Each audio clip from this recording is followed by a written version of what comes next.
Machegni pau Tuke Club mag Mombasa United, Naivas AFC kachiel gi Migori Youth duto oseyudo points auchiel e tuke gi ariyo mokwongo mag lig ma piny mar adhula pachoka mano National Super League.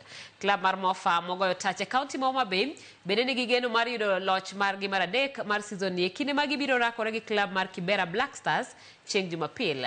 MOFA omako thuolo mar 4 e chung' timbe e kinde ma Kibera nitiere thuolo mar 9 tok yudo loch achiel kende e tuke go ariyo. E moko kuom tuke ma ibago kiny, Mombasa United biro tugo gi Luanda Villa, Catalanta biro rwako 3K FC. Viga United biro tieko odiechieng' ma kiny gi Naivas FC.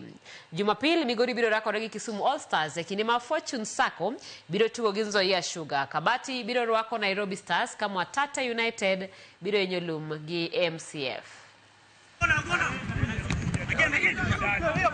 Well, we are finalizing our preparation before our Sunday game against Kibra Black Stars. It has been a good week so far.